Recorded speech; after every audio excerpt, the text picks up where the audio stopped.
sur Espagnol tout simplement. Je m'appelle Miren Chou, je suis professeure agrégée d'espagnol et j'ai créé le site leblogdespagnol.com pour t'aider à progresser facilement en espagnol.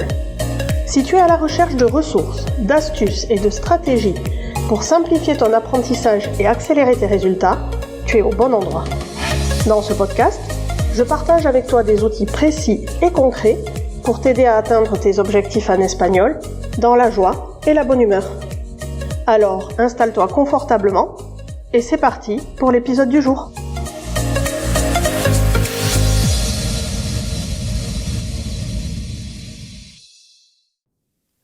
Hola, hola, bienvenue dans ce nouvel épisode d'Espagnol tout simplement, le podcast qui t'aide à progresser en espagnol avec plaisir et efficacité et sans te prendre la tête. Aujourd'hui, je t'amène en voyage. Pas besoin de passeport ni de valise, mais juste tes écouteurs et un peu de curiosité, parce qu'on part découvrir les fêtes les plus emblématiques d'Amérique latine. L'objectif, c'est t'immerger dans les traditions, t'enrichir culturellement et bien sûr apprendre plein de vocabulaire utile au passage. Alors installe-toi confortablement, parce qu'on décolle.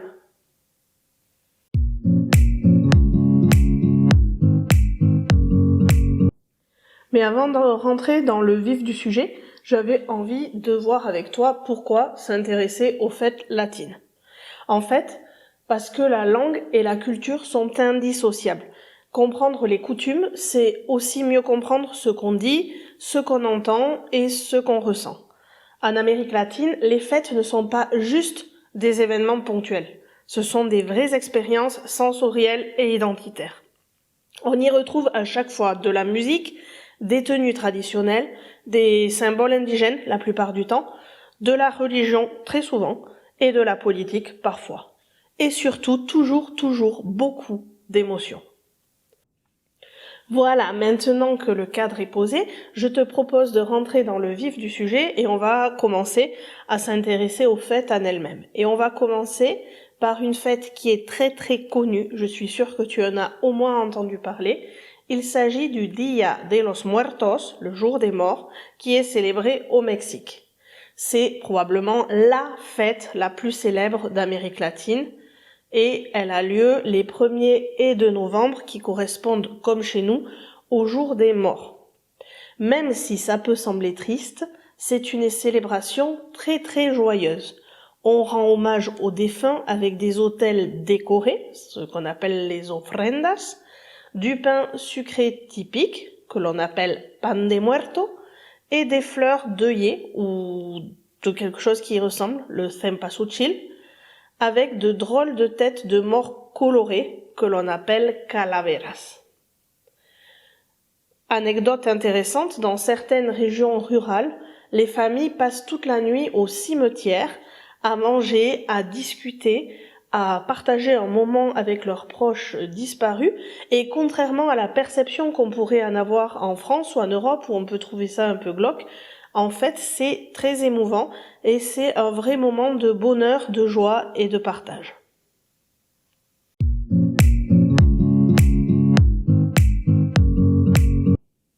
La deuxième fête dont j'ai envie de te parler aujourd'hui, c'est le carnaval de Barranquilla en Colombie. Le carnaval le plus connu au monde, c'est le carnaval de Rio au Brésil.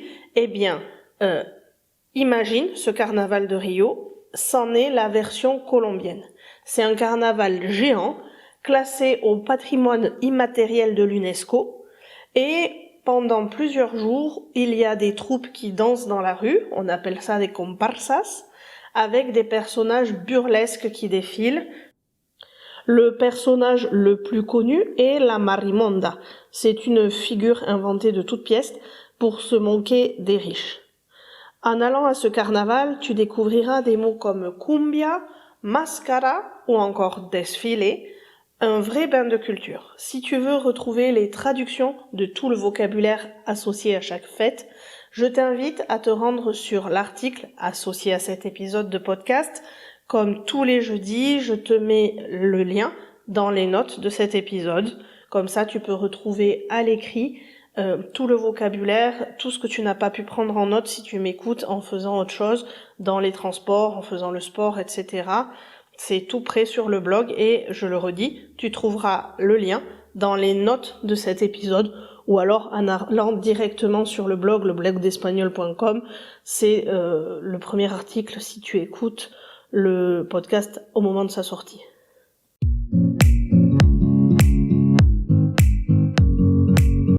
Une autre fête que j'aime beaucoup et à laquelle je suis très attachée, c'est l'Inti Raymi au Pérou.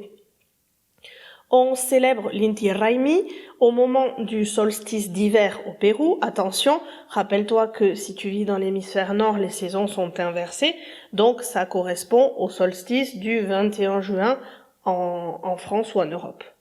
À Cusco, entre le 21 et le 24 juin, on célèbre ce solstice comme au temps des Incas. L'Inti Raymi reconstitue une cérémonie en l'honneur du soleil avec des centaines de figurants en costumes traditionnels, un empereur, un trône, des offrandes. Si tu as l'occasion, c'est vraiment à voir. Il faut aller vivre ça avec les locaux et monter sur les hauteurs de Cusco. Mais vraiment, c'est plein de couleurs, de chants, de danse et c'est un vrai moment de partage auquel tu pourras facilement t'intégrer si tu vas au contact des locaux. Pour l'anecdote, cette fête avait été interdite à l'époque coloniale et elle a été relancée en 1944.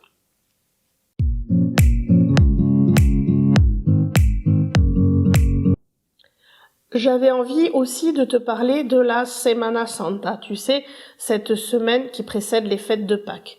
Je pense que si tu étudies l'espagnol ou que tu as étudié l'espagnol, tu en as forcément entendu parler, mais le plus souvent associé à l'Espagne et notamment à l'Andalousie avec la ville de Séville et les processions religieuses impressionnantes qui se déroulent dans cette ville ou dans la région andalouse.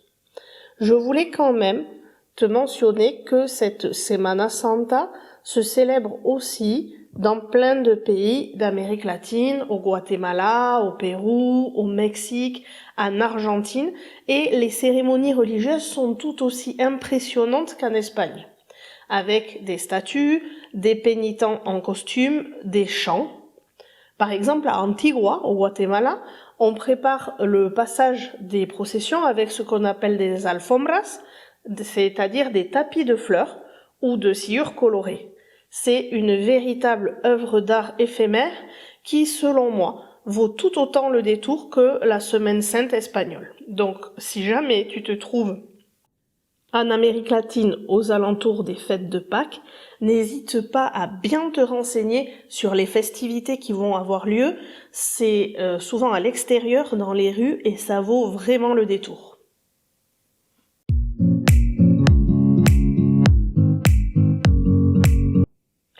D'autres fêtes qui valent le déplacement, ce sont ce qu'on appelle les fiestas patrias ou les fêtes nationales.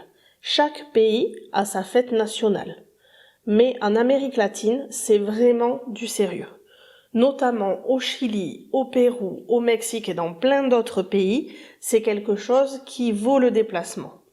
Par exemple, au Chili, c'est le 18 septembre et on y fait un asado, une espèce de grillade qui est équivalent à notre barbecue, mais attention à ne pas appeler ça un barbecue si tu vas en Amérique latine, ça n'a rien à voir, te diront les latino-américains, et après avoir goûté la viande, on est obligé de convenir que ça a un goût tout particulier.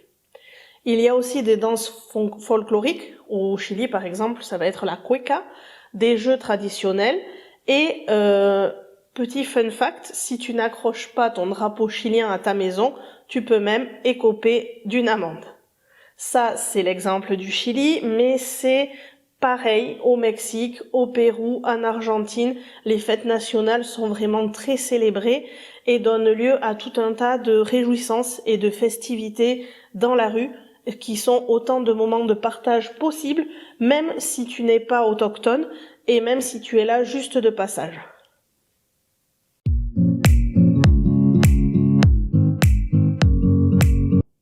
Pour terminer, on repart en Colombie avec la Feria de las Flores qui a lieu à Medellín. En août, la ville devient un véritable jardin géant. c'est un moment fort avec ce qu'on appelle el desfile de los silleteros, le défilé des silleteros. Les silleteros, dans le mot silleteros, tu entends silla, ce sont des porteurs qui marchent avec de gigantesques compositions florales sur le dos. Certaines compositions pèsent plus de 70 kilos. Cette tradition se transmet de génération en génération et c'est vraiment spectaculaire. Si tu as l'occasion d'y assister, si tu es en vacances en Colombie près de Medellín au mois d'août, pareil, je t'invite vraiment à aller assister à cette fête qui est spectaculaire et qui ne se retrouve nulle part ailleurs de la même manière.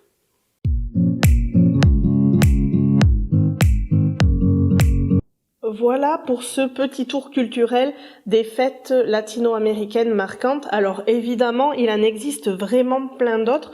Moi ici, je te parle de celles que je connais, auxquelles j'ai assisté et j'ai fait une sélection de mes préférées. Mais bien évidemment, il en existe tout un panel qui sont vraiment aussi intéressantes les unes que les autres. Je t'ai dit au début de cet épisode que pour moi, passer par la culture, c'était aussi entrer dans la langue. Donc tu vas peut-être me dire, et le vocabulaire dans tout ça? Effectivement, je ne me suis pas arrêtée ici de manière détaillée sur le vocabulaire associé à ces fêtes, mais je te rappelle que pour chaque fête, je t'ai listé les mots-clés dans l'article de blog associé, avec des explications, des anecdotes. C'est parfait pour apprendre en s'amusant, enrichir ton vocabulaire sans vraiment faire d'efforts. Je répète, tu trouveras le lien direct vers l'article dans les notes de cet épisode. En conclusion, tu l'as compris, s'intéresser aux fêtes, c'est bien plus qu'un loisir. C'est une porte d'entrée vers la langue, les émotions et les traditions d'un monde riche et fascinant. Alors, j'aimerais que tu me dises quelle est la fête qui t'a donné le plus envie? Ou alors, est-ce que tu en connais d'autres que tu as envie de partager avec moi? Tu peux m'écrire en réponse à cet épisode, donc sur ta plateforme d'écoute, ou sur Instagram ou Facebook, ou encore par mail. Je suis toujours ravie de papoter avec toi. Merci encore pour ton écoute. On se retrouve la semaine prochaine pour un nouvel épisode de podcast. En attendant, cuídate y hasta pronto.